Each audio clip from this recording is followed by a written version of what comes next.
I don't know. I'm chortling. This is Kal Kat, Kal Katcher. And I just saw several hours ago now, around noon. Sully, the Shelley Sullenberger story, Tom Hanks movie, the, with some other there's like other heroes and villains from other movies. Yeah, my mother wanted to go see it, so we both went and saw the movie. She hadn't been to a movie actually out in a movie theater for 3 years or so. Likes to watch them at home. So we went to the movie to see the Sully movie because yeah, a bunch of senior citizens were going to see this movie, and I was probably the youngest person in the theater. I'm not sure why it's all senior citizens. If you don't know what the story is about, it's about the January 2009 plane landing on the Hudson story. Sullenberger was a pilot for 40 some years, flying apparently an Airbus A-10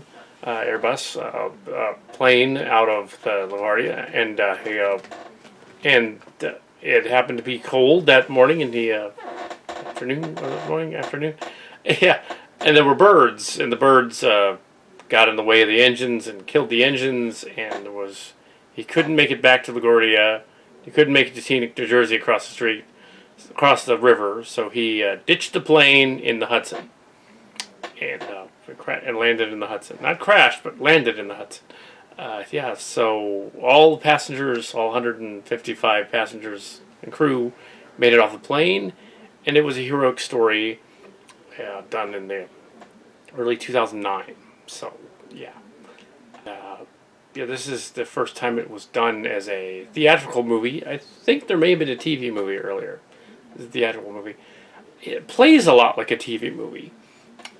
It's trying for the Oscar, but it is early September at this point, and it's probably unlikely the Oscar people will remember it. It'd be nice if they remember it, because this is one of the first Oscar movies of the year. And really the first Oscar movie of the year. Except for some animated adventure movies earlier, like Kubo and the Two Strings and Zootopia. There haven't really been any really awesome movies this year. Anyways, so yeah, more Tom Hanks. Tom Hanks plays Sully in this one.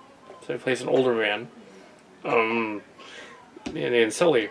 And yeah, it's a really good Oscar-worthy movie, certainly for the performance, if nothing else. And basically, I saw the Stone Gremlins review of the movie before watching the movie, which probably gave away too much. But yeah, I tended to agree with them on some of the flashback stuff, but disagreed on some of the other stuff. I probably might write a short review on the blog. I'm not sure. It's a fine movie. It doesn't have anything untoward. Anybody of all ages can watch it, I guess. There's some.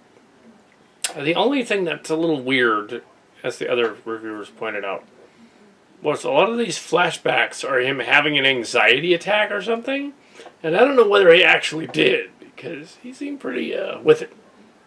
Probably didn't, but he would imagine planes crashing into the buildings or something, and wake up, or imagine the newscaster yelling at him and wake up, or saying he's a traitor or something and wake up. And they're throwing these weird sort of flashbacks in the middle of scenes. There was this one really jarring one.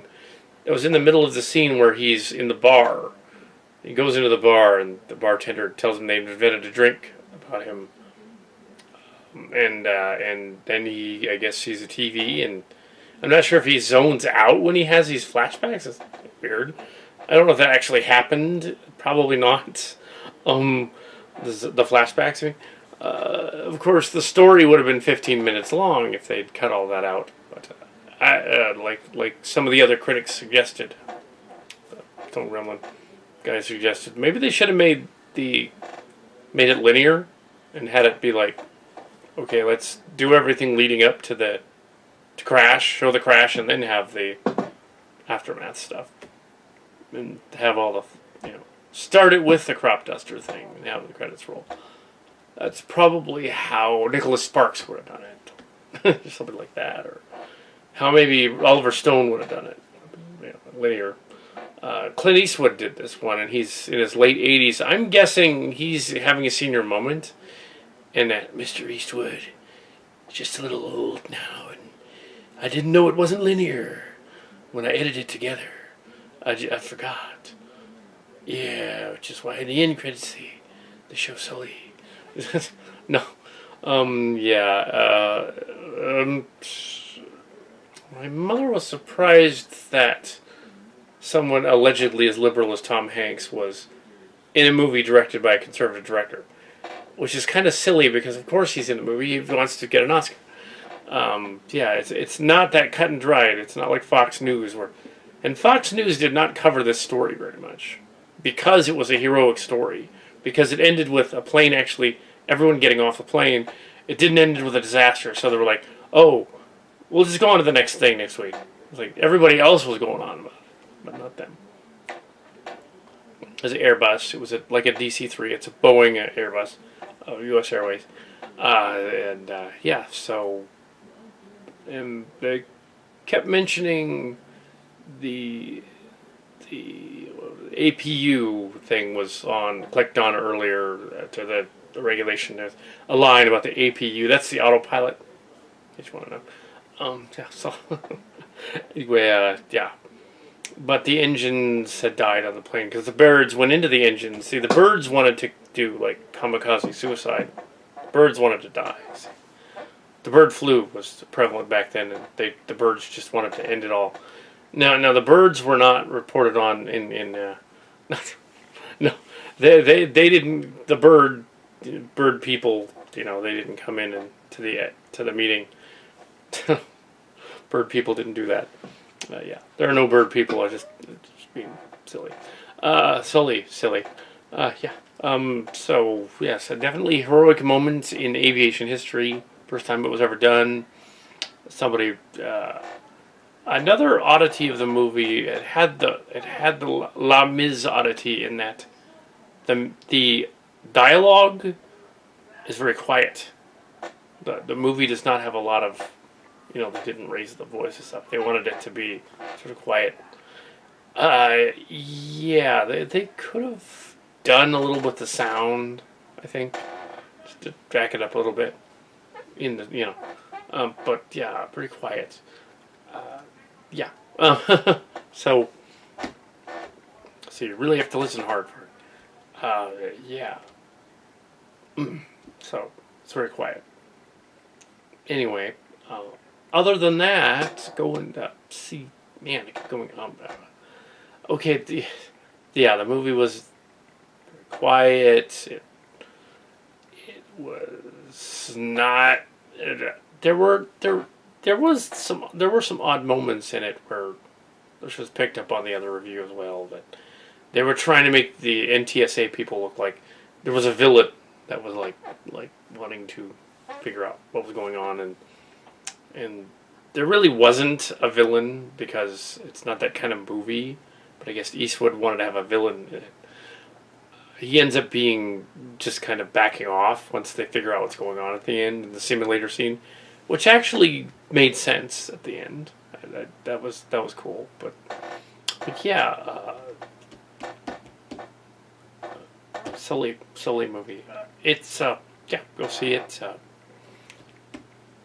And the previews were weird because there were like 2 horror movies, 2 suspense thrillers. I get that notion, the credits, and a feel-good Disney movie. Yeah, not really a thriller Disney movie for your previews. Sully, yeah, it's not sullied. Yeah, it was good. Go see it. Oscar-worthy movie. And of course, I'm doing a Tom Hanks impersonation here. Yes. It's like the guy was in Bosom Buddies when he was like in his 20s. Well, I guess that is kind of a liberal thing to do, but that doesn't mean that he ended up that way. As he got older, he was more conservative. I think he's probably centrist. He's probably not like flaming super liberal at all. just does a film, a movie thing. I think actors, unless they're activist actors, do their thing, and they don't really talk about politics. Just as well, I guess. Those two. So we jump into there's been some superhero movies, but the Marvel series universe not Oscar worthy. They're fun, but they're not Oscar. No, Captain America is not going to get the Oscar. The Zootopia probably should get the Oscar. But yeah, Sully. In the case of Sully, we also had several previews for. There's like The Woman on the Train, based on that book, where there's a lady disappears down the train tracks, and they have to find the mystery of how she got away and stuff. And we're sitting there watching this trailer, and the trailer literally gives away the ending of the movie. Like, okay, yeah. I was sitting there, I was like, I was all sitting next to her, she was commenting on it too. And like, I was all, they just gave away the ending of that movie, didn't they? And she's all, that's like, pretty much. Okay, I guess you don't need to see. I'm not going to give it away, but yeah, the trailer for that movie gives it away. Yeah. So anyway, there's a couple other ones that are kind of odd ducks in there. There's like an action agent movie. There's a Ben Affleck one where he plays an autistic secret agent that looks kind of strange. There's a feel-good Disney movie about a little Zimbabwe or something girl from that girl that was in The Beast of the Southern Wild. She's now older, and she's now playing as a chess champion, which is a Disney movie. That's different. No, might be good, might be Oscar worthy. Nuntumpa Lenga or something like that. I'm probably gonna mess up that name. Anyway, so I'm gonna go back to Sully. The previews were not exceptionally awesome for the previews. In terms of, there was some other horror movie too that didn't look very good. Two suspenseful, like, older person movies. At least one about a killer. At least two. And that one that gave away the ending.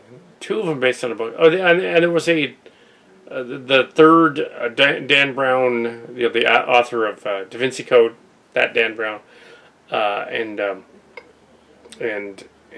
the other one, the Vatican one, and this is the Inferno, the third one that they're doing now with Tom Hanks, which is actually, I think, technically in the book series, this is the second one. So it's like,